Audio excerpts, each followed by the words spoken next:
kalimat, beberapa menteri udah mulai balelo. Kan itu sinyal ke, kan mestinya disiplin dong. Kalau presiden bilang investasi, menterinya udah jadi, semua diam dulu tuh, jangan batalkan keputusan presiden. Kan sebetulnya sama tuh. Jadi saya kira ada blok baru, blok yang dipimpin oleh Ma'ruf Amin, yaitu balelo pada pikiran-pikiran utama istana tuh. Jadi biasa aja dalam keadaan turbulensi, semua orang ingin memperlihatkan sejak awal bahwa mereka sebetulnya bukan pendukung fanatik loh pada presiden, mereka masih memikirkan bangsa. Kira-kira begitulah sinyalnya. Pak Ma'ruf Amin kasih pesan, saya masih memikirkan bangsa, karena itu saya memikirkan demokrasi dengan mengkritik pemerintah bahwa otokritik pada pemerintah bahwa indeksnya turun. Demikian juga pada soal bahwa dia lebih mementingkan kepatuhan moral dari pengusaha Indonesia supaya tidak larikan modal ke luar negeri. Nah, dua-duanya berupaya untuk bikin opini baru bahwa mereka sebetulnya otonom, masih punya kemampuan etis untuk melihat persoalan baru. Saya sih fokus saja kayak menjadi kita dorong aja.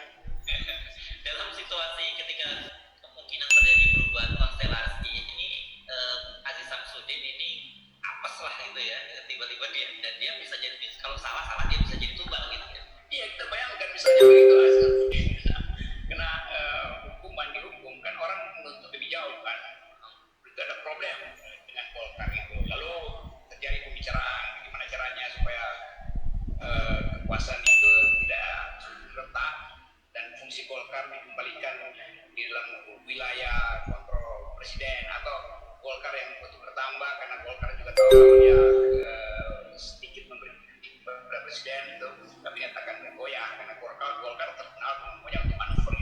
Jadi dari awal kita menganggap bahwa komposisi istana itu ditentukan oleh kesetiaan presiden pada Ibu Megawati, dan Ibu Megawati akan tunjuk itu sebagai kader. Tapi juga Golkar menganggap bahwa dia juga punya kemampuan untuk memilih presiden, karena sejarah politik Golkar yang jago untuk manuver. Jadi presiden sebenarnya ditawan oleh dua kekuatan besar sekarang, Golkar dan PDIP itu. Ini sebetulnya jadi Aziz Samsudin diumpankan di dalam permainan maafus. Oke, kita sebagai warga negara, sebagai penonton FNN hanya bisa debat-debat.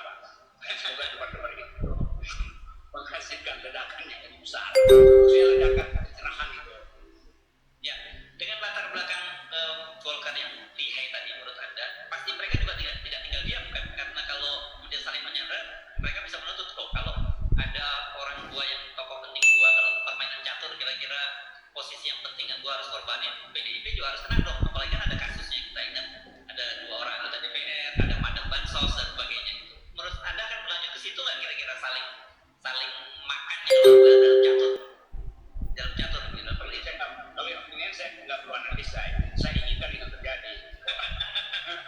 Akan diteruskan pengusutan siapa satunya madam bansos. Nah, itu sama seperti orang dulu, siapa Mister M, sekarang siapa Mister Madam juga, M juga misalnya Madam. Oke. Saya kira itu menarik, kita tinggal menunggu. Jadi kalau Aziz itu ketambahnya seperti apa gitu ya, kalau dalam catur ini posisi Aziz Samsudin ini tukar dengan posisi apa kira-kira begitu ya. Dan kemudian perseteruan politikus PDI Perjuangan Adiana Pitupulu dan Menteri BUMN Erick Thohir kembali memanas. Untuk kesekian kalinya, Adiana Pitupulu kembali melontarkan kritikan dan tudingan, menyebut semua direksi dan komisaris perusahaan BUMN adalah orang-orang titipan. Kubu Erick Thohir berdalih menuding Adiana Pitupulu blunder dan tidak paham budaya korporasi. Perseteruan Adian versus Erick Thohir disinyalir tidak meratanya bagi jatah jabatan di kursi petinggi perusahaan plat merah. Bagaimana kedua kubu menjawab tudingan ini, dan apakah perusahaan BUMN masih menjadi sapi perah bagi penguasa?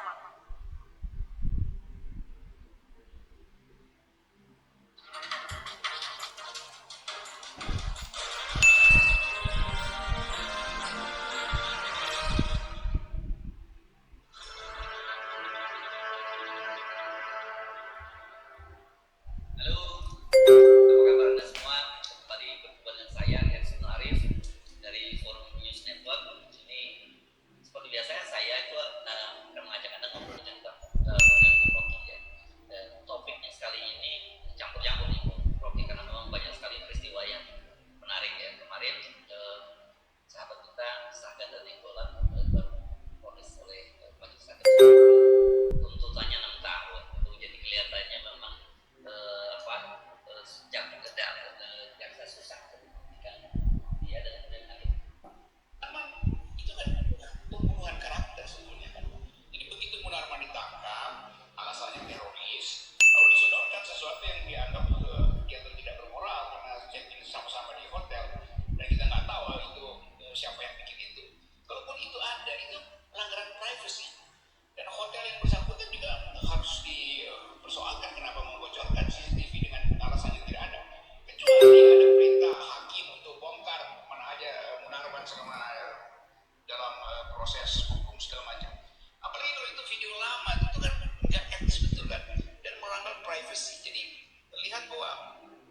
kekuasaan memang menyusun rencana yang ingin memojokkan Munarman, menjegal moralitasnya itu supaya setara dengan Habib Rizik, karena Habib Rizik juga diperlakukan dengan cara yang sama. Jadi agendanya sama sebetulnya dan bahasanya sama, pengintainya juga sama, pasarnya sama. Jadi terlihat bahwa yang bekerja di intelijen, kita nggak ngerti intelijen apa pasar yang bekerja. Kadang-kadang intelijen jadi pasar, pasar jadi intelijen kan. Ini kekacauan semacam ini tuh, dan saya kira ya, keadaan ini kalau kita bilang hamil tua nanti dianggap sebagai upaya untuk mengingat-ingatkan keadaan di tahun 65. Padahal justru Ibu Mega sekarang yang lagi ngotot untuk merevisi peristiwa 65 itu. Jadi sekali lagi itu keadaan kita dikacau. Mestinya ada satu lembaga yang meriset ini dengan metodologi. Tapi yang terjadi, yang diangkat BRIN itu adalah tokoh yang dulu dipersoalkan oleh stafnya peneliti di LIPI karena dianggap serampangan mengorganisir ilmu pengetahuan kan. Siapa nih Handoko apa siapa kan, lalu dia di demo habis-habisan oleh satu LIPI dulu demo di beberapa tahun lalu tuh. Jadi kita mau baca misalnya bahwa record istana terhadap orang-orang yang akan memimpin lembaga-lembaga yang bermutu ini justru buruk. Kan mestinya istana punya record tentang ketua LIPI hari ini. Kenapa dia perlu ditentang? Itu berarti ada yang nggak benar dalam upaya dalam memimpin organisasi riset. Lalu kenapa Ibu Mega yang harus jadi acuan atau semacam dewan suruh dari BRIN? Lalu orang mau mengingatkan, apakah BRIN itu artinya Badan Riset Ideologi Nasionalisme, BRIN itu, untuk mengingatkan nasionalisme Soekarno? Padahal itu adalah riset untuk masa depan itu. Jadi orientasinya harus ke depan, bukan ke masa lalu kan. Di orang selalu ingin lihat arah ke depan. Dengan adanya Ibu Mega, orang menganggap bahwa BRIN itu betul-betul sekedar memuaskan ego dari Ibu Mega sebagai putri Soekarno, karena dianggap itu adalah ide Bung Karno tuh. Tapi lepas dari semua itu, tetap urusan semacam ini harus diputuskan secara profesional. Nah, Presiden tidak memutuskan secara profesional, pertimbangan politik macam-macam. Jadi ini akibatnya kalau kemampuan kekuasaan atau kapasitas kekuasaan tidak mampu mengucapkan hal yang sebetulnya dengan mudah orang paham. Sekarang orang ini BRIN ini semacam lembaga elit ya. Akhirnya orang anggap ini lembaga politik aja untuk menyokong atau tambah dukungan PDIP terhadap politik istana selama ini, terutama dinastinya. Oke. Dan karena tadi ada ternyata sudah banyak kasus saya juga akan menyodorkan beberapa fakta, nanti baru kita diskusi ya. Benang merahnya kembali tidak memaparkan saya ingin tapi jangan itu ada fakta yang menarik lagi. Saya coba menyampaikan Presiden Jokowi sudah didukung oleh orang berkekuatan atau sangat optimis bahwa pada kuartal kedua nanti Indonesia itu akan 1% dan yang lebih menarik lagi adalah kan kita